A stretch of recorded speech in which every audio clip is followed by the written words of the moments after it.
Assalamu alaikum. Dear friend, today I will discuss the self-assessment of health and safety. There are near about 300 questions related to these topics, making it difficult to cover all the questions in a single video. So I have decided to make 3 or 4 videos such as health and safety part 1, part 2, part 3 in this way.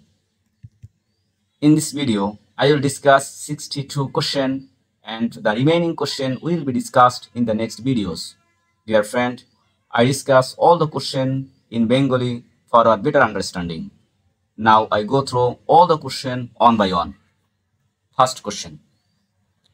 Does the facility generate airborne particulate, dust, fiber, mist, fumes through its operation or production process? Operation অথবা production প্রসেসে কি বায়ুবাহিত কণা যেমন ধুলো, তন্তু, কুয়াশা এগুলো কি জেনারেট হয়? অ্যান্সার হবে ইয়েস, কারণ প্রোডাকশন রান করতে গেলে বায়ুবাহিত কণা এয়ারবর্ন পার্টিকুলেট জেনারেট হবেই। Question number 2, if yes please describe what airborne particulate like dust, fibre, mist, fumes are present. যদি হ্যাঁ হয়ে থাকে তাহলে কি ধরনের এয়ারবর্ন পার্টিকুলেট জেনারেট হয়ে থাকে? নিচে একটা বক্স থাকবে, এই বক্সে আমি একটা উদাহরণ দিয়েছি, আপনি এভাবে লিখতে পারেন বা আপনার মতো লিখতে পারেন। The facility has dyeing, finishing and printing process where chemical fumes were present. Moreover, dust produced in the cutting, sewing and finishing section. আপনার যে সেকশন আছে সেই সেকশন অনুসারে আপনি এখানে কমেন্টসে লিখে দেবেন। Question number 3. Does the facility evaluate exposure to concentration of airborne particulate, dust, fiber, mist, fumes in line with legal requirement? Bangla অর্থ আইনি প্রয়োজনীয়তা অনুসারে কি সুবিধাটি বায়ুবাহিত কণার ঘনত্বের সংস্পর্শ মূল্যায়ন করে? Does the facility evaluate, facility বা প্রতিষ্ঠানটা কি মূল্যায়ন করে exposure two concentration of airborne particulate, মানে এয়ারবর্ন বায়ুবাহিত কণার ঘনত্ব সংস্পর্শ কি মূল্যায়ন করে? ইনলাইন উইথ লিগাল রিকোয়ারমেন্ট, আইনি প্রয়োজনীয়তা অনুযায়ী। এটার অ্যান্সারটা হবে ইয়েস, কারণ প্রতিটা প্রতিষ্ঠানেই প্রতি বছরেই কিছু এনভায়রনমেন্টাল টেস্ট করা হয়, যেমন indoor air quality, ambient air quality, indoor noise, ambient noise, indoor illumination, indoor temperature, humidity, GHG carbon footprint assessment. যাই হোক, এখানে মূলত চেয়েছে হলো এয়ারবর্ন পার্টিকুলেট, মানে ইনডোর এয়ার কোয়ালিটি আর অ্যাম্বিয়েন্ট এয়ার কোয়ালিটি। অবশ্যই এটা আমরা এই ইভ্যালুয়েশন করে থাকি। অ্যান্সারটা হবে ইয়েস। 4 নম্বরে, আর worker exposure to airborne particulate in line with legal requirement, মানে কর্মীদের বায়ুবাহিত কণার সংস্পর্শে আসা কি আইনি প্রয়োজনীয়তার সাথে মানে সঙ্গতিপূর্ণ? আর worker exposure to airborne particulate, মানে শ্রমিকদের কি এয়ারবর্ন পার্টিকুলেটের সংস্পর্শে আসতে হয়? অবশ্যই আসতে হয়, যেহেতু তারা প্রোডাকশন প্রসেসেই কাজ করে, আর প্রোডাকশন প্রসেস রান করতে গেলে এয়ারবর্ন পার্টিকুলেট মানে ডাস্ট মানে কিছু জেনারেট হয়। তার অ্যান্সারটা হবে ইয়েস, যে শ্রমিকদের এয়ারবর্ন পার্টিকুলেটের সংস্পর্শে আসতে হয়। Question 5, are temperature and ventilation system maintain in line with legal requirement, তাপমাত্রা এবং বায়ু চলাচলের যে ব্যবস্থা এটা কি আইন অনুযায়ী মেনটেন করা হয়? অবশ্যই মেনটেন করা হয়। মানে ফ্লোরের তাপমাত্রা, ফ্লোরের তাপমাত্রা এবং মানে বায়ু চলাচলের ব্যবস্থা নিয়ন্ত্রণের জন্য এক্সস্ট ফ্যানের ব্যবস্থা রয়েছে, এক্সস্ট ফ্যান রাখা হয় যাতে টেম্পারেচারের স্বাভাবিক মাত্রাটা ঠিক থাকে এবং বায়ু চলাচল স্বাভাবিক থাকে। অ্যান্সার হবে ইয়েস। 6 নম্বরে, আর facility temperature and ventilation in line with applicable legal requirement, আইনে যে প্রয়োজনীয়তা দেওয়া আছে, আইনে যে বিধিবিধান দেওয়া আছে সেই অনুযায়ী ফ্যাসিলিটি কি টেম্পারেচার এবং ভেন্টিলেশন মেনটেন করে? ইয়েস। কিভাবে? মানে Bangladesh labour law, BLR, Bangladesh labour লতে কিন্তু আপনার টেম্পারেচার সম্পর্কে তেমন যে কত ডিগ্রি থাকতে হবে এমন কিছু বলা নাই। যদি এনভায়রনমেন্টাল টেস্টের রিপোর্টগুলো দেখেন, ওখানে according to the national joint council এনজেসিতে যেটা টেম্পারেচারের কথা বলা আছে 40 ডিগ্রি সেলসিয়াসের নিচে থাকবে এবং হিউমিডিটি 30 থেকে 70 থাকবে। তো আপনার এনভায়রনমেন্টাল টেস্টের ভিতরে দেখবেন যে এই টেম্পারেচারটা স্বাভাবিক আছে কিনা, অথবা অনেকেই ফ্লোরে মানে থার্মোমিটার সেট করেন টেম্পারেচারের জন্য। যদি দেখে যে বেশি হয়ে যাচ্ছে, 40 ডিগ্রি বেশি হয়ে যাচ্ছে, তাহলে এক্সস্ট ফ্যান বাড়াতে হবে অথবা এয়ার কুলার সিস্টেমের ব্যবস্থা করতে হবে যাতে এর বেশি না হয়। এই কথাই বলছে যে ফ্যাসিলিটি কি টেম্পারেচার এবং ভেন্টিলেশন কি আইনের প্রয়োজনীয়তা অনুযায়ী মানে inline with applicable legal requirement, আইনের প্রয়োজনীয়তা অনুযায়ী ব্যবস্থা রেখেছে? অ্যান্সারটা হবে yes. Question number 7, does the facility monitor indoor air quality in line with legal requirement, প্রতিষ্ঠানটি কি আইনি প্রয়োজনীয়তা অনুসারে সঙ্গতিপূর্ণভাবে ইনডোর এয়ার কোয়ালিটি বা অভ্যন্তরীণ বায়ু চলাচলের গুণগত মান পর্যবেক্ষণ করে? অবশ্যই পর্যবেক্ষণ করে। কিভাবে? Indoor air quality, ambient air quality টেস্টের মাধ্যমে। এটা প্রতি বছরই একবার করা হয়। Question number 8, is facility lighting in line with legal requirement? কারখানার আলোকসজ্জা, ইজ ফ্যাসিলিটি লাইটিং, কারখানার আলোকসজ্জা in line with legal requirement, আইনি প্রয়োজনীয়তা অনুযায়ী বজায় রাখা হয়? তাই আলোর ব্যবস্থা আইন অনুযায়ী বজায় রাখা হয় কিনা, এর অ্যান্সারটা ইয়েস। কারণ বাংলাদেশ লেবার ল যেটা বলা আছে যে মেঝে হইতে 1 মিটার উচ্চতায় 350 লাক্স, ধারা 57 বিধি 49, এটা বলা আছে যে ফ্লোর থেকে 1 মিটার উচ্চতায় 350 লাক্স হতে হবে। এছাড়াও যে অ্যাকর্ডের বা আরএসসি যে রিকোয়ারমেন্ট আছে, ইন্সপেকশনে থাকবে 1000 লাক্স, কাটিং এ 750 লাক্স, এক্সিট সাইনে 50 লাক্স, ফ্লোর লেভেলে 10 লাক্স, আরসি 2.5 লাক্স, ওয়ার্কিং এরিয়াতে 150 লাক্স। এটা হলো যে আরএসসি রিকোয়ারমেন্ট। আচ্ছা, নর্মালি এই আলো থাকে, নাহলে প্রোডাকশন চালানো কঠিন হয়ে যায়। তো অডিটরে যদি মনে হয় যে এই জায়গা থেকে খুব ডার্ক মনে হচ্ছে, তাহলে সে লাক্স মিটার দিয়ে মেপে দেখতে পারে যে তার আলোর প্রকৃত আসলে আলোটা ফ্লোর উপরে ফ্লোর লেভেল থেকে 1 মিটার উচ্চতায় 350 লাক্স আছে কিনা, অথবা ওয়ার্কিং এরিয়াতে 150 লাক্স আছে কিনা। এটা আমরা সাধারণত মেনটেন করার চেষ্টা করব। তবে অ্যান্সারটা হবে ইয়েস, কারণ আমরা যথাযথ আলোর ব্যবস্থা মেনটেন করে থাকি। নয়েজ এক্সপোজার লেভেল, মানে শব্দ নিয়ে question number 9, has the facility conduct a risk assessment or testing to determine if high noise level are present? মানে উচ্চ শব্দের মাত্রা আছে কিনা, এজন্য কি ফ্যাসিলিটি রিস্ক অ্যাসেসমেন্ট অথবা কোনো টেস্টের ব্যবস্থা করে? অবশ্যই করে থাকেন। প্রতি বছরই একবার নয়েজ টেস্ট করা থাকে, ইনডোর নয়েজ এবং অ্যাম্বিয়েন্ট নয়েজ টেস্ট করা হয়। তো এই নয়েজ টেস্টের ব্যাপারে যেটা আছে, যে অ্যান্সারটা হবে ইয়েস, যে আমরা আগে নয়েজ টেস্ট করে থাকি। না নাম্বার শেষ। 10 নম্বর question, does the facility test noise exposure level in line with legal requirement? এই যে নয়েজটা যে প্রকাশ হয়, নয়েজটা যে এক্সপোজ হয়, এটা কি আইনি প্রয়োজনীয়তা, মানে level in line with legal requirement, আইনের যে মানে লিগাল রিকোয়ারমেন্ট যে রয়েছে, আইনের যে মাত্রা রয়েছে, সেই মাত্রার মধ্যে কি রয়েছে? অ্যান্সারটা হবে ইয়েস। কিভাবে? নর্মালি বাংলাদেশ লেবার লতে যেটা আছে বিএলএল, 80 ডেসিবেল থাকবে হলো যে আপনার সর্বোচ্চ তাপমাত্রা ওয়ার্কিং এরিয়াতে। বিধি 68, বিধি 68 যদি দেখেন যে উচ্চ আপনার শব্দের মাত্রা 80 ডেসিবেলের বেশি হবে না। আর ডাব্লিউএইচও ওয়ার্ল্ড হেলথ অর্গানাইজেশনে আছে 85 এর বেশি হবে না। তা নর্মালি ফ্লোর এরিয়াতে এর বেশি হয় না, তবে কয়েকটা জায়গায় হয়, যেমনি জেনারেটর, বয়লার, কম্প্রেসার, তারপর থাকতে পারে থ্রেড সাকার এরিয়াতে, অথবা আপনার নিটিংয়ে থাকতে পারে, এমব্রয়ডারিতে থাকতে পারে। তবে এই জায়গাগুলোতে যদি 80 ডেসিবেলের বেশি হয়, তাহলে আপনাকে এই ডেসিবেলটাকে মানে শব্দের মাত্রাকে কমিয়ে আনার জন্য ইঞ্জিনিয়ারিং কোনো কন্ট্রোল থাকলে সেটা প্রয়োগ করতে হবে, এবং এটা যদি সম্ভব না হয় তাহলে এয়ার মাফ অথবা এয়ার ফ্লাগ এর ব্যবস্থা করতে হবে। Question number 11, are worker exposure to noise in line with legal requirement? মানে শ্রমিকদেরকে কি এই শব্দের মাত্রার শব্দের সংস্পর্শে আসতে হয়? অবশ্যই, যেহেতু শ্রমিকরা ওই এরিয়াতেই কাজ করে এবং কাজ করার কারণে শব্দটা জেনারেট হয়, অবশ্যই আসতে হয়। তাহলে অ্যান্সারটা হবে yes. Over crowding, question number 12, এই কোশ্চেনটা বাংলাদেশের জন্যই প্রযোজ্য বলা হয়েছে। Bangladesh, does the facility comply with legal requirement to ensure against over crowding? মানে অতিরিক্ত ভিড় রোধে সুবিধা কি আইনি প্রয়োজনীয়তা ব্যবস্থা গ্রহণ করেছে? মানে অতিরিক্ত ভিড়, ফ্লোরে অতিরিক্ত ভিড় যাতে থাকতে পারে না থাকে, সেজন্য কোনো ব্যবস্থা গ্রহণ করেছে? এখন ভিড় আমরা কোনটাকে বলবো, মানে ওভার ক্রাউডিং আমরা কোনটাকে বলবো, সেটা হলো বিএলএল বাংলাদেশ লেবার লয়ের সেকশন 56(2), এখানে বলা আছে প্রত্যেক শ্রমিকের জন্য 9.5 কিউবিক মিটার পরিমাণ জায়গা রাখিতে হবে, তবে ঘরের উচ্চতা মেঝে হইতে 4.25 মিটার অধিক হইলে ইহা বিবেচনায় আনা হইবে না। মানে আপনাকে একজন শ্রমিককে 9.5 কিউবিক মিটার জায়গা দিতে হবে। সেই হিসেবে আপনার ফ্লোরের আয়তন কত, এবং ওই 9.5 কিউবিক মিটার পরিমাণ একজন শ্রমিকের জায়গা দিলে কতজন শ্রমিক বসতে পারবে, এটা আপনাকে ক্যালকুলেশন করে রাখতে হবে। তো নর্মালি যদি খুব ওভার ক্রাউডিং না দেখায়, তাহলে কি হবে, তাহলে এটা কেউ অ্যানালাইসিস করতে যায় না। তবে আপনি আপনার সেফের জন্য আপনার ফ্লোর এরিয়াকে মেপে একজনকে 9.5 কিলোমিটার জায়গা দিবেন, এবং দেখবেন যে একটা ফ্লোরে কতজন লোক বসার ক্যাপাসিটি রয়েছে। এখন আসলে এই 9.5 কিউবিক মিটার আপনি কিভাবে বুঝবেন, পরিমাপ করবেন কিভাবে? এটা একটা ছোট্ট ক্যালকুলেশন আছে, আমি নেক্সট একটা ভিডিওতে দেখাবো যে আসলে 9.5 কিউবিক মিটার জায়গা দিলে একজন শ্রমিক কত ফিট পরিমাণ জায়গা পায়। এটা আপনি ইয়েস দেবেন, অ্যান্সারটা হবে ইয়েস, যে ওভার ক্রাউডিং এর জন্য আমরা যথাযথ ব্যবস্থা গ্রহণ করেছি। ক্লিনিংনেস, স্যানিটেশন, ওয়েস্টেজ, পরিষ্কার পরিচ্ছন্নতা, স্বাস্থ্য ব্যবস্থা এবং বজ্র। এই ব্যবস্থার ভিতরে অনেকগুলো কোশ্চেন আছে। Question number 13, 13, is the work place clean and টিডি, মানে কাজের জায়গাটা কি পরিষ্কার পরিচ্ছন্ন? Yes. 14 number question, are the facility sanitation practice in line with legal requirement, আইনি প্রয়োজনীয়তা অনুযায়ী কি স্বাস্থ্য ব্যবস্থা মেনে চলে? অবশ্যই মেনে চলে। Yes. Are the facility waste disposal practice in line with legal requirement, মানে বর্জ্য নিষ্কাশন পদ্ধতি কি আইনি ব্যবস্থা মেনে চলে? অবশ্যই করে। অ্যান্সারটা হবে ইয়েস।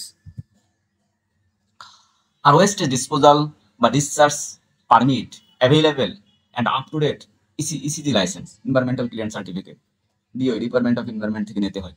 অবশ্যই এই সার্টিফিকেটটা আপনাকে থাকতে হবে যদি আপনাকে ওভাবে মানে কি বলে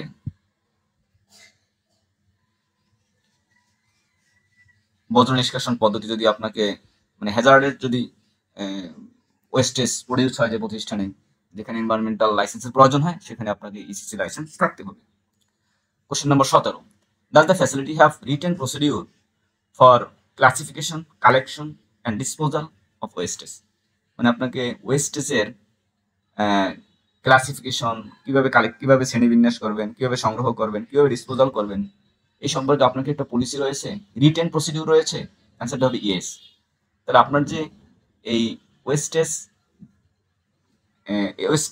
ক্লাসিফিকেশন, ওয়েস্টেজ কালেকশন, ওয়েস্টেজ ডিসপোজালের জন্য যে প্রসিডিউর রয়েছে, আমি এখানে সামান্য একটা মানে এক্সাম্পল আপনার এখানে দেখাচ্ছি যে আসলে ক্লাসিফিকেশনটা ওয়েস্টেজের কিভাবে করবেন। নর্মালি ওয়েস্টেজের ক্লাসিফিকেশন 3টে ধাপে হবে, general wastage, non hazardous wastage, hazardous wastage. তো জেনারেল ওয়েস্টেজ কোনটা? কিচেন ওয়েস্টেজ, রান্না বান্নার ওয়েস্টেজ। কনস্ট্রাকশন ওয়েস্টেজ, যেমন প্লাস্টার, মানে কনস্ট্রাকশন নির্মাণ কাজের ক্ষেত্রে যেটা হয়ে থাকে, যদি লিড দেয় না ওয়ালে প্লাস্টার, এই প্লাস্টারটাকে বলি প্লাস্টার। ড্যামেজ ব্রিক্স, মানে ভাঙা ইট। কনক্রিট, মানে পাথরের টুকরো টুকরো যেগুলো আছে, এগুলো general wastage. Non hazardous wastage কোনটা? Garments jute, sewing dust, polythene, damage threads, paper wastage, paper cone, paper roll, damage carton, hard plastic, damage plastic plate, plastic বোতল, broken hanger, twill tape, damage wooden plate, scrap metal, এগুলো হলো যে আপনার মানে non hazardous wastage. Hazardous wastage কোনটা? Empty chemical drum বা jar, fuse tube light, glass wastage, broken needle, medical wastage, burn Mobil, compressor oil, messing oil, used battery, ETP sludge, E wastage মানে electronic wastage যতগুলো আছে, part of electronic মানে equipment, যেমনি হলো photography stoner, এবার হচ্ছে printer, ink, অথবা কোনো ওয়্যার, অথবা ব্রোকেন সকেট, মানে মোট কথা হলো আপনার মানে ই ওয়েস্টেজ, ইলেকট্রনিক্স যে ওয়েস্টেজ গুলো আছে, এটা হলো হ্যাজার্ডাস ওয়েস্টেজ। এখন এগুলো আপনি ভাগ করলেন, এগুলো আপনার পরিস্থিতি রইলো, কিন্তু বাস্তবে আপনাকে ওভাবে ওয়েস্টেজটা কিভাবে সাজাতে হবে। আপনার যে ওয়েস্টেজ এরিয়া আছে, এখানে জেনারেল ওয়েস্টেজের জন্য আলাদা চেম্বার করবেন, হ্যাজার্ডাসের জন্য আলাদা চেম্বার করবেন, নন হ্যাজার্ডাসের জন্য আলাদা চেম্বার করবেন। এই নন হ্যাজার্ডাসের জন্য আবার গার্মেন্টস জুট এক জায়গাতে রাখবেন, পলিথিনের জন্য আলাদা করবেন, প্লাস্টিকের জন্য আলাদা করে রাখবেন, এরকম আলাদা আলাদা করে রাখতে হবে। আবার হ্যাজার্ডাসের মধ্যেও যেমনি আপনাকে এই যে এমটি কেমিক্যাল ড্রাম, তার মধ্যে আবার ফিউজ টিউব রাখতে পারবেন না, ড্রামের জায়গায় আলাদা রাখবেন, ফিউজ টিউবের জন্য আলাদা রাখবেন, ব্রোকেন গ্লাসের জন্য আলাদা রাখবেন। কারণ আপনাকে ড্রাম তুলতে গিয়ে আবার পায়ে ব্রোকেন গ্লাস ভেঙে পা কেটে যাবে, এরকম না হয়। আপনাকে প্রতিটা আলাদা আলাদা চেম্বার, বার্ন মোবিল, ওই Mobil, compressor oil, messing oil হয়তো একটা চেম্বারে রাখতে পারেন। ইটিভি স্লাসের ভিতরে আবার মোবিল রাখা যাবে না, মানে আপনাকে হ্যাজার্ডাসের জায়গাগুলোতেও প্রত্যেকটা জন আলাদা আলাদা চেম্বার করে এখন রাখতে হবে এবং এভাবে আপনার পরিচিত থাকতে হবে। ঠিক আছে, অ্যান্সারটা হবে ইয়েস, এবং আমরা ওভাবে সাজিয়ে রাখবো। চ্যালেঞ্জ, অনেক জায়গার প্রয়োজন, তবু আমাদের আস্তে আস্তে প্র্যাকটিস করতে হবে এবং এভাবে রাখতে হবে। Question number 18, are there cases where trash, debris or empty container have accumulated to the point where they pose of safety hazard of obstacle exit? আচ্ছা, এখানে বলা হয়েছে যে এমন কি কোনো ঘটনা ঘটেছে যেখানে ট্রাস বা ডেব্রিস অথবা এমটি কার্টন এমনভাবে রেখেছেন যে আপনার চলাচলের পথকে বাধাগ্রস্ত করেছে এবং নিরাপত্তার জন্য ঝুঁকি তৈরি করেছে? অ্যান্সার হবে নো। আমরা ওয়েস্টেজগুলোকে এভাবে রাখি না, আমরা সেগ্রিগেশন করে রাখি। 19 নম্বর, does the facility have a current contract with an authorized agencies to safely and legally dispose of hazardous wastes? প্রতিষ্ঠানের কি বর্তমানে কন্ট্রাক্ট উইথ অথরাইজ এজেন্সি, মানে কোনো এজেন্সির সাথে, অথরাইজ এজেন্সির সাথে আপনাদের কি কোনো চুক্তি রয়েছে যারা নিরাপদে এবং লিগ্যালি ওয়েতে এই হ্যাজার্ডাস ওয়েস্টেজগুলো ডিসপোজ করেন? অবশ্যই আমাদের থার্ড পার্টি যারা আমাদের কাছ থেকে ওয়েস্টেজ নেয় তাদের সাথে আমাদের একটা ডিড থাকে। তবে এখানে অথরাইজ এজেন্সি বলতে বোঝানো হয়েছে যে থার্ড পার্টি ওয়েস্টেজটা নেবে তাদের জন্য এনভায়রনমেন্টাল লাইসেন্স থাকে। এখানে অথরাইজ এজেন্সি বলতে এটাকেই বোঝানো হয়েছে। আমরা যে থার্ড পার্টিকে দিব সে থার্ড পার্টির জন্য ইসিসি লাইসেন্স থাকে। Question number 20. Did the facility maintain waste disposal record including documentation of the final destination? এই কোশ্চেনটা খুবই মানে মেনটেন করা খুবই হার্ড। সেটা হলো আমরা যে ওয়েস্টেজটা ডিসপোজাল করি মানে থার্ড পার্টিকে সেল করে দিই বা থার্ড পার্টিকে দিয়ে দেই, সেই থার্ড পার্টি নিয়ে ওইটা কি করে, ওটা কি এনভায়রনমেন্টাল ওয়েতে রিসাইকেল করে রিইউজ করে, না পরিবেশ দূষণ করে, না পরিবেশে ফেলে দেয়, কি করে, ওই পর্যন্ত মানে ফাইনাল ডেস্টিনেশন পর্যন্ত আমাদের মানে মনিটর করা এবং ডকুমেন্ট মেনটেন করা। এখানে এই কোশ্চেনটা বলেছে। তো এটা একটু টাফ হয়ে যায়। আমরা শুধু মানে যাকে থার্ড পার্টিকে দেই সেই পর্যন্ত আমরা দায়িত্ব নেই, এরপর সে নিয়ে কি করে সেটার আমরা মনিটরিং করি না, কিন্তু এসএলসিপি চাচ্ছে সেটাও মনিটরিং যাতে আমরা করি। Question number 21. Is burning of wastage done on site? মানে ফ্যাসিলিটির ভিতরেই কি ওয়েস্টেজ গুলোকে বার্ন করা হয়, পোড়ানো হয়? অ্যান্সার হবে নো, এরকম করা হয় না। টয়লেট এবং রেস্টরুম আর toilet in line with legal requirement? টয়লেটকে আইনি প্রয়োজন অনুসরণ করে? মানে আইনে যে টয়লেটের কথা, টয়লেট যেভাবে বলা আছে টয়লেট পরিষ্কার পরিচ্ছন্ন রাখতে হবে এবং ম্যান পাওয়ার অনুযায়ী টয়লেটের ব্যবস্থা করতে হবে, এগুলো কি রাখা হয়? এগুলো হবে ইয়েস, রাখা হয়। যেটা বলা আছে তফসিল 2 এবং বিধি 51, মহিলা শ্রমিকের ক্ষেত্রে প্রথম 100 জন পর্যন্ত প্রতি 25 জনের জন্য একটা করিয়া, পরবর্তী 50 জনের জন্য একটি করিয়া। আবার পুরুষের জন্য প্রথম 100 জন পর্যন্ত প্রতি 40 জনের জন্য একটা করিয়া এবং পরবর্তী প্রতি 60 জনের জন্য একটা করিয়া, এবং ভাঙতি শ্রমিকের সেক্ষেত্রে প্রতি শ্রমিকের জন্য একটা করিয়া। এটা আপনাকে তফসিল 2 এবং বিধি 51 পড়লে বাংলাদেশ লেবার লয়ের বিএলএল যদি আপনি তফসিল 2 এবং বিধি 51 পড়েন, এখানে বিস্তারিত সুন্দর করে দেওয়া আছে। আমি এখানে একটু সামারি নিয়ে আসলাম। তো সেই অনুযায়ী আপনার টয়লেট আছে কিনা? অবশ্যই আছে। Question number 23. Are toilet clean and sanitise on the regular হয়? প্রতিনিয়ত কি টয়লেট পরিষ্কার পরিচ্ছন্ন করা? Yes. 24. Are separate toilet provided for the male female? Male female অনুসারে টয়লেট কি আলাদা আলাদা করে ব্যবস্থা রাখা হয়েছে? না সবাই একটাই টয়লেট ব্যবহার করে, পুরুষেরা মেয়েরা সবাই একটা টয়লেট ব্যবহার করে? না, এরকম না, আলাদা আলাদা দেওয়া রয়েছে। অ্যান্সার হবে yes. Does the facility provide hand washing facilities equipped with clean water, soap along with sanitary way for drawing hand after washing them? এখানে বলা হয়েছে যে ফ্যাসিলিটি কি টয়লেটের জন্য ওয়াশ ফ্যাসিলিটি কি যথাযথ ইকুইপ রেখেছেন, যেমনি হাত মানে ধোয়ার জন্য পানি, সাবান এবং ধোয়ার শেষে হাতটা শুকানোর কোনো ব্যবস্থা রেখেছেন? এখানে হাত দেওয়ার পরে হাত মোছার জন্য পরিষ্কার তোয়ালে থাকতে পারে, অথবা আপনাকে মানে হ্যান্ড ড্রাইং মেশিন রাখতে পারে, যেটা অনেক অফিসে রয়েছে, যদিও বিশাল ওয়ার্কিং ফ্লোরে না থাকলেও মানে কর্পোরেট অফিসগুলোতে আছে হ্যান্ড ড্রায়ার মেশিন, মানে হাত মেশিনে চাপ দিলে গরম বাতাস বের হবে এবং হাতটা শুকিয়ে যাবে। Question number 26. Does the facility have a sufficient number of toilet for the number of worker? মানে প্রয়োজনীয় সংখ্যা অনুযায়ী প্রয়োজনীয় টয়লেট কি রয়েছে, যেটা আমি একটু আগেই আলোচনা করেছিলাম 22 নম্বর কোশ্চেনে, যে কত শ্রমিকের জন্য কতজন টয়লেট লাগবে, এই কোশ্চেনটাই এখানে আবার বলা হয়েছে। আর restroom regularly stocked with necessary supplies? এই কোশ্চেনটা মানে একদম অর্থটা বোঝা একটু কঠিন, তারপরও এখানে যেহেতু গাইডলাইন দেওয়া আছে তাই বোঝা আবার সহজ হয়ে গেছে। মানে রেস্টরুম বলতে এখানে আলাদা করে বোঝায় না, টয়লেটকেই বোঝানো হয়েছে। রেগুলারলি স্টকড নিয়মিত কি জমা স্টক থাকে, with necessary supplies. Necessary supplies কি? এখানে বলছে necessary supplies like bucket of water, মানে পানি ভর্তি jar, toilet paper, cover, trash bin এবং স্যানিটারি ওয়েস্ট বিন। এখানে বলছে হলো এটাই যে টয়লেটটি কি পর্যাপ্ত পানি, পর্যাপ্ত টয়লেট পেপার এবং ট্রাশ বিন অথবা স্যানিটারি বিন এগুলো কি স্টক থাকে, না আপনার টয়লেটে পানি ফুরিয়ে গেছে, এখন আর পানি সহজে পাওয়া যাচ্ছে না, 2-1 দিনে পানি নেই, 2-1 ঘন্টা পানি নেই, টয়লেট পেপার আজকের আছে আর টয়লেট পেপার আর নাই, এরকম কি হয় কিনা? না, মানে স্টকে যথেষ্ট পরিমাণে নেসেসারি সাপ্লাইজ নিয়মিত স্টক থাকে। অ্যান্সারটা হবে yes.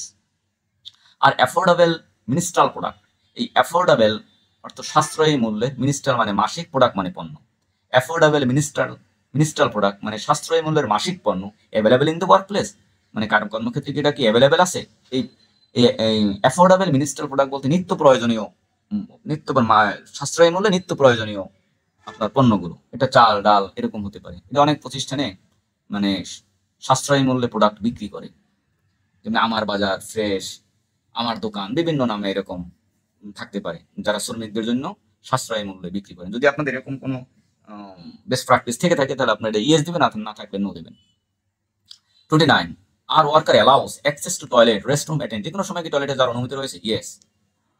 Drinking water, does the facility provide workers with free portable drinking water? মানে বিনামূল্যে কি খাবার পানির ব্যবস্থা রয়েছে? Yes. Does the facility provide worker with portable drinking water in line with legal requirement? আইনি প্রয়োজনীয়তা মেনে কি ড্রিঙ্কিং ওয়াটারের ব্যবস্থা করা হয়েছে? ইয়েস। আইনি প্রয়োজনীয়তা কি?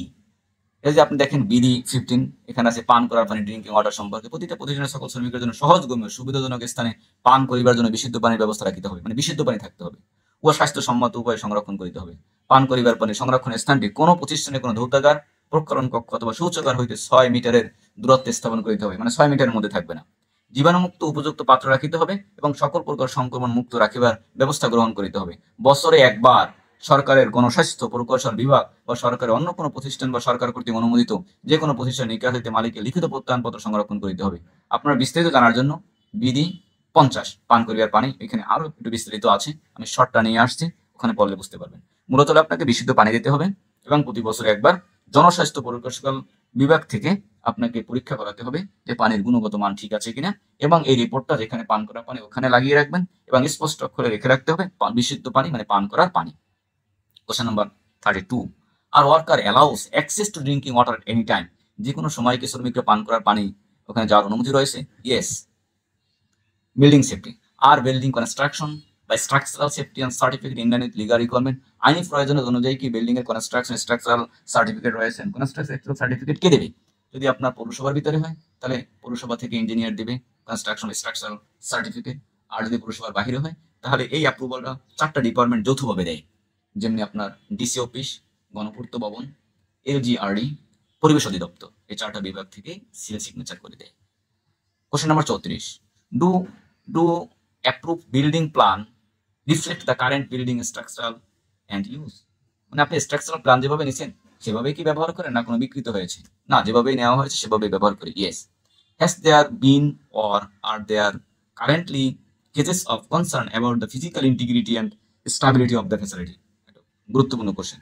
মানে প্রতিষ্ঠানের যে বিল্ডিংটা আছে এই বিল্ডিং এর ইন্টিগ্রিটি, অখণ্ডতা, অথবা এখানে আছে কি স্টেবিলিটি মানে স্থিতিশীলতা, মানে বিল্ডিংটার কতটা মজবুত, এটা কি এটা ভেঙে যাওয়ার মতো, দুর্ঘটনা ঘটার মতো কি কোনো কনসার্নের কোনো বিষয় আছে? না, নেই। বিল্ডিংটা অবশ্যই ইন্টিগ্রিটি এবং স্টেবিলিটির দিক থেকে খুবই strong. 63. Are facility door exit and stair in line with legal requirement? ফ্যাসিলিটিতে দরজা আছে, এক্সিট এবং স্টেয়ার আছে, এটা কি আইনি প্রয়োজনীয়তা মেনে চলে? যেহেতু এখন প্রতিষ্ঠানে আরএসসি আছে, নিরূপণ কাজ করে, থার্ড পার্টি অনেক ইস্যু কাজ করে, এগুলো ইস্যু থাকার কথা না। তারপরও লেবার লতে বিএলএল যেটা আছে সংক্ষেপে একটু দেওয়া আছে, আমি একটু সংক্ষেপে আলোচনা করি। বিধি 54(2) আছে, বহির্গমন পথ কাজের স্থান হইতে 50 মিটার অধিক দূরত্বে হইবে না। উহা প্রস্থে 1.5 মিটার, উচ্চতায় 2 মিটারের কম হইতে পারিবে না। কোন সিঁড়ি সমতল হইতে 45 ডিগ্রি কোণের অধিক কৌণিক দূরত্বে নির্মাণ করা যাইবে না, মানে 45 ডিগ্রি কোণের বেশি খাড়া মানে ঢাল বেশি দেওয়া যাবে না। 6 তলা বিশিষ্ট ভবনের ক্ষেত্রে কোনো সিঁড়ি 1.1 মিটারের কম প্রস্থ হইবে না এবং 600 তলার অধিক উচ্চতার ক্ষেত্রে 2 মিটারের কম প্রস্থ হইবে না। পুরাতন বিল্ডিং এর ক্ষেত্রে ইহা প্রস্থে 2.8 মিটারের কম হইবে না। যাই হোক, এখানে যদি আপনি বিধি 54টা পড়েন তাহলে এখানে অনেক ইস্যু ডিটেলস দেওয়া আছে। এছাড়াও এটা এখন মূলত অ্যাকর্ডের যে আরএসসির যে রিকোয়ারমেন্ট গাইডলাইন আছে এটাই বেশি ফলো করা হয়। Does the facility have any of the following safety measure in place to in place for flooring? আচ্ছা, এখানে কিছু সেফটি মেজার আছে ফ্লোরের মানে মেজের ক্ষেত্রে, বিল্ডিং এর মেজের ক্ষেত্রে কিছু সেফটি মেজার আছে, এটা আমরা মেনে চলি কিনা। যদি চলে থাকি তাহলে আমরা এক্স দ্বারা সিলেক্ট করতে বলতে, select all that apply with ex. যদি আমরা মেনে চলি তাহলে এক্স সিলেক্ট করবো, আর মেনে না চলে তাহলে চুজ সিলেক্ট করবো। 37. Measures are in place to prevent workers from sleeping on the floor due to poor construction, lack of maintenance. মানে মেনটেন্যান্সের অভাব অথবা দুর্বল নির্মাণের কারণে ফ্লোরে যাতে ওয়ার্কাররা স্লিপিং মানে পিছলিয়ে পড়তে না পারে সেদিনে কি কোনো ব্যবস্থা গ্রহণ করা হয়েছে? ইয়েস। কারণ শ্রমিকরা যাতে ফ্লোরে পিছলে না পড়তে পারে সেজন্য যথেষ্ট ব্যবস্থা গ্রহণ করা হয়েছে। কি ব্যবস্থা গ্রহণ করা হয়েছে? Normally wet process, dyeing, washing এইগুলোতে স্লিপিং এর একটা ব্যবস্থা থাকে, এছাড়া অন্যান্য ফ্লোরে থাকে না। তো এখানে থাকলে পানি যাতে সহজে নেমে যায়, পানি জমা না বাঁধে, শ্যাওলা না পড়ে, যে টাইলস গুলোতে পিচ্ছিল না হয় সেই টাইলস গুলো বসানো হয়, এভাবে এটা মেনটেন করা হয়। এটা থাকবে এক্স, যে হ্যাঁ আমরা একটা ব্যবস্থা গ্রহণ করি। Measure are in place to prevent standing water due to the inaccurate drainage, যথাযথ ড্রেনেজ না করার কারণে পানি যে জমে থাকে, এই জন্য কোনো ব্যবস্থা গ্রহণ করা হয়েছে? হ্যাঁ, ব্যবস্থা গ্রহণ করা হয়েছে। কি মানে এভাবেই তৈরি করা হয়েছে, ফ্লোরটা ডিজাইন করা হয়েছে যদি পানিটা জমে না থাকে, ড্রেন দিয়ে পানিটা নেমে যেতে পারে। তাহলে এখন আমরা এক্স সিলেক্ট করবো। Measures are in place to prevent floor opening and hole missing cover suitable barrier. আচ্ছা, অনেক ফ্লোরে এরকম হোল করা থাকে, ওপেন ফ্লোর থাকে, মানে এক ফ্লোর থেকে আরেক ফ্লোরে মাল দ্রুত নামানোর জন্য আপনাকে গর্ত করা থাকে, হোল করা থাকে। হোল থেকে কাটিং পার্ট সুইং এ দেয় অথবা প্রিন্টিং থেকে কাটিং পার্ট সুইং এ ফেলায়, ওই জায়গাগুলোতে কি ফেন্সিং করা আছে, ব্যারিয়ার দেওয়া আছে, বা হলটাকে ডেকে রাখা হয় কাজের শেষে? এই কথা বলছে। ইয়েস, যদি এরকম থাকে অবশ্যই চারপাশে ব্যারিয়ার দেওয়া থাকে, অথবা কাজের শেষে ওই হোলটা ঢেকে দেওয়ার, কভারিং করার ব্যবস্থা করা হয়। নন অফ দ্য অ্যাবভ, উপরে একটা না, এটা না, উপরে অনেকগুলোই তো আমরা প্র্যাকটিস করে থাকি। চুজ থাকবে 40 নম্বর। Stair on raise platform, does the facility have any of the following safety measure in place to stair এবং রেস প্ল্যাটফর্ম? মানে স্টারের ক্ষেত্রে যে কিছু নিরাপত্তামূলক ব্যবস্থা রয়েছে সেটা কি আমরা মেনে চলি? যদি চলি, select all that apply with ex. যদি মেনে চলি তাহলে আমরা এক্স দিয়ে বানালে চুজ থাকবে। Expose overhead working surface such as working dock, mezzanine floor, exposed platform have equipped guardrail or fencing. আপনি যদি কোথাও মানে ওয়ার্কিং ডক অথবা মেজানাইন ফ্লোর বা এক্সপোজ প্ল্যাটফর্মে, যদি খোলা কোনো ওপেন কোনো প্ল্যাটফর্মে কাজ করে, এমন আছে ছাদ, রেলিং নেই, এরকম হতে পারে না, অবশ্যই রেলিং থাকবে। অথবা এমন একটা জায়গায় কাজ করেন যেখানে মানে ওপেন প্লেস, সেখানে কি ফেন্সিং এর ব্যবস্থা আছে বা গার্ডরেলের ব্যবস্থা আছে?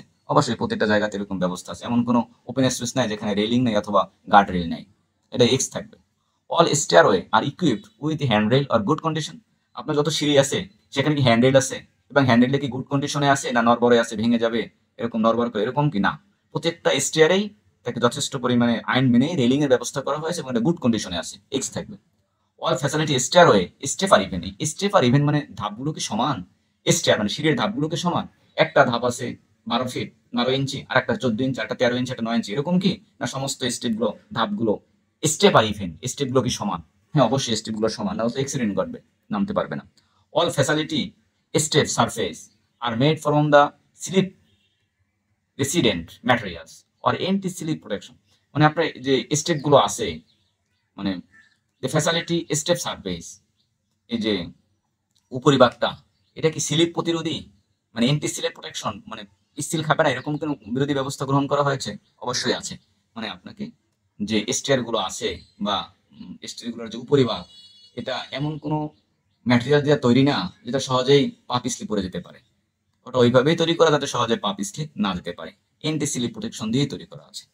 নন অফ দ্য অ্যাবভ, উপরে একটাও না, এটাও হবে না, এটা চুজ থাকবে। উপরে অনেকগুলোই আমরা অ্যাপ্লাই করে থাকি। Has the facility taken legally required measure to protect worker from the fall from the high? মানে উচ্চতা থেকে যেন শ্রমিকরা না পড়ে যেতে পারে সেজন্য কি কোনো ব্যবস্থা গ্রহণ করা হয়? ইয়েস, উচ্চতায় কাজ করার ক্ষেত্রে আপনাদের আমরা অনেকগুলোই সেফটি মেজার ইউজ করে থাকি। এখানে অনেকগুলো বিষয় আছে, মানে অ্যাওয়ারনেসের ব্যাপার আছে, তার সেফটি ইস্যুগুলো আছে, সেফটি বেল্ট, তারপরে বুট থাকতে পারে, হেলমেট থাকতে পারে, ওয়ার্নিং সাইন থাকতে পারে, এরকম অনেকগুলো বিষয় আমরা যাতে উপর থেকে মানে হাই হাইট ফলিং যাতে না হয়, উচ্চতা থেকে পড়ে যেতে না হয়, সেজন্য এই ব্যবস্থাগুলো গ্রহণ করা হয়। দেখে নিশ্চয় অনেকগুলো কোশ্চেন আছে। Does the facility have any of the following safety measure in place of fall protection? মানে পতন প্রতিরোধে, মানে পড়ে যাওয়ার প্রতিরোধের ব্যবস্থার ক্ষেত্রে নিম্নোক্ত কোন নিরাপত্তামূলক ব্যবস্থা কি প্রতিষ্ঠানে বিদ্যমান? কি কি বিদ্যমান রয়েছে যাতে উপর থেকে পড়ে না যেতে পারে, সেজন্য সেফটি মেজার হিসেবে কি ব্যবস্থা গ্রহণ করেছে? Select all that with apply with ex. যদি আমরা এই ব্যবস্থাগুলো গ্রহণ করে থাকি তাহলে এক্স সিলেক্ট করবো, না থাকলে চুজ থাকবে। Worker use fall protection when needed. ওয়ার্কাররা ফল প্রোটেকশন ব্যবহার করে যখন তাদের প্রয়োজন, মানে যখন উচ্চতায় কাজ করে তখন তারা এটা ব্যবহার করে। ইয়েস, ব্যবহার করে। Fall protection equipped in good condition, মানে পতন প্রতিরোধ, মানে আপনাকে উপর থেকে যাতে না পড়ে যেতে পারে সেই যে ইকুইপমেন্ট, যেটা পিপি যেটা আছে, সেটা কি গুড কন্ডিশনে আছে? অবশ্যই গুড কন্ডিশনে আছে, এক্স থাকবে। Fall protection equip is stored properly in the designated location. এটা কি আপনাকে একটা নির্দিষ্ট স্থানে নিরাপদে কি এই ইকুইপমেন্টগুলো রাখা হয়, যখন প্রয়োজন তখন তো নিতে পারে, না এমন একটা জায়গায় রাখা, তালাবদ্ধ করা, মানে সিন্ধুকের ভিতরে রাখা, কাজ করা এখন প্রয়োজন আর ইকুইপগুলো এখন নিতে পারবে না, এরকম কি? না, এরকম না। যারা কাজ করে তাদের দায়িত্বেই থাকে এবং একটা নির্দিষ্ট জায়গায় সেফলি থাকে। 50 নম্বর question, worker are train on the proper use of fall protection equip. এই ফল প্রোটেকশন ইকুইপ যেটা আছে, মানে সেফটি বেল্ট মনে করেন, এটা কি সম্পর্কে তারা ট্রেন, প্রশিক্ষণ প্রাপ্ত? এখন একটা লোডার বা একটা ক্লিনার, সে ছাদের একটা অংশ কাজ মানে পরিষ্কার করবে, মেজানাইন ফ্লোরের অথবা বাহির সাইড দিয়ে সানসেট পরিষ্কার করবে, সেফটি বেল্ট পরে। এখন সে সেফটি বেল্টটা পড়তেই জানে না যে কিভাবে পরে, সে তো তার মতো করে বেঁধে ওইখানে কাজ করলো, আর ওখান থেকে হাত হাত ছুটে গেল, সেফটি বেল্টটা কাজ করলো, নিচে পড়ে গেল। এই জন্য সে যে ইকুইপমেন্টটা ব্যবহার করবে, সেই ইকুইপমেন্ট সম্পর্কে সে ট্রেন কিনা, প্রশিক্ষণ প্রাপ্ত কিনা? অবশ্যই প্রশিক্ষণ প্রাপ্ত, তাকে প্রশিক্ষণ দিতে হবে। High working area have wall, যেমন ওয়াল আছে, ফেন্স আছে, other barrier, workers wear fall protection at all time when working in this area. High working area have wall fence মানে হাই ওয়ার্কিং যে এরিয়া যেটা আছে, উচ্চতার ক্ষেত্রে যেটা আছে ওয়াল থেকে ফেন্স করা আছে বা অন্য কোনো ব্যারিয়ার দেওয়া আছে, যাতে করে এই ফল প্রোটেকশন রোধ করা যায়, এটা সিলেক্ট থাকবে এক্স। নট অ্যাপ্লিকেবল, এটা চুজ থাকবে, কারণ অ্যাপ্লিকেবল না এরকম না, অবশ্যই উচ্চতায় কাজ করলে তাকে ফল প্রোটেকশন ব্যবস্থা আমাকে দিতে হবে, এটা অ্যাপ্লিকেবল, তাহলে চুজ থাকবে। নন অফ দ্য অ্যাবভ উপরে একটাও না, এটাও না, উপরে অনেকগুলোই আমাদের কাজের সাথে সামঞ্জস্যপূর্ণ এবং আমরা ব্যবস্থা নিয়ে থাকি। 54 এলিভেটর মানে lift. Does the facility have elevators public lift? Facility কি এলিভেটর বা লিফট আছে? থাকলে ইয়েস, না থাকলে না। যদি ইয়েস দেন থেকে থাকে তাহলে অনেকগুলো কোশ্চেন আসবে, আর নো দেওয়া থাকলে আর কোনো কোশ্চেন আসবে না। Does the facility have any of the following safety measures in place for elevators?